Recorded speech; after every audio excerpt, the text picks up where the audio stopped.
सांगली के वालवा तहसील में एक सरकारी ठेकेदार हर्षल पाटिल की आत्महत्या के बाद ठेकेदारों के बकाया भुगतान का मुद्दा फिर गरमाया है। सांगली जिले के तांदुलवाड़ी गांव में सरकारी ठेकेदार हर्षल पाटिल ने बकाया भुगतान न मिलने से आत्महत्या कर ली। बताया जा रहा है कि 2 साल से करोड़ों रुपए के बिल लंबित है। इस घटना के बाद बुल्ढाना जिला ठेकेदार संगठन ने विरोध जताते हुए शांतिपूर्ण आंदोलन किया।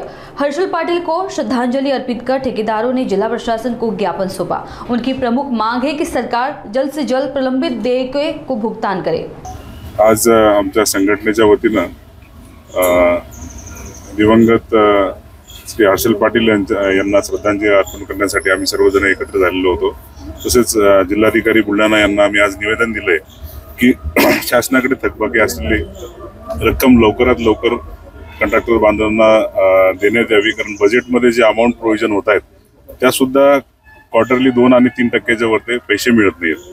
तर आमची सर्व कंत्राटदार बांधवांची विनंती आहे की बजेटमधले अमाउंट तरी कमीत कमी ज्या क्वार्टरली ज्या फेजमध्ये यायला पाहिजेत तेवढ्या 25%, 30%, 40%च्या हिशोबाने तरी कंत्राटदार बांधवांना पैसे मिळणे आवश्यक आहे। त्याचं कारण असं आहे की आमच्या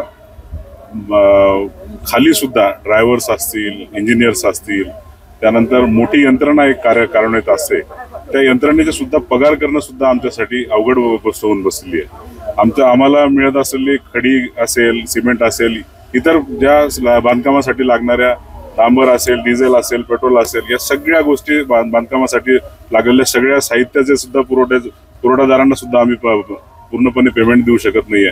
त्यामुळे एक मोठी साखळी, खालची जी साखळी आहे ती साखळी सुद्धा डिस्टर्ब होते आणि मजुरांना पेमेंट करण्या इतकी आमची आजची कंडिशन राहिलेली नाहीये। तरी आमची शासनाला कळकळीची विनंती आहे की आपण लवकरात लवकर हे सर्व कंत्राटदार बांधवांचे देणे द्यावे ही विनंती। संपूर्ण महाराष्ट्र राज्यातली जलजीवन, इरिगेशन, PWD या सर्वांची मिळून जवळ 90,000 कोटी रुपये शासनाकडे थकीत आहेत कंत्राटदारांचे आणि ते 2 वर्षापासून अगदी थोड्या म्हणजे 5%, 2%, 3% असे पैसे मिळत आहेत क्वार्टरली।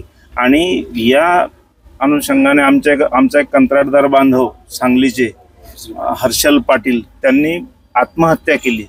ही आत्महत्या करायची वेळ बाकीच्या आमच्या सारख्या लोकांवर येऊ नये म्हणून शासनाने याची तात्काळ दखल घेऊन आमची थकीत देणी लवकरात लवकर देण्यात यावी ही आमची संघटनेच्या वतीने शासनाला नम्र विनंती।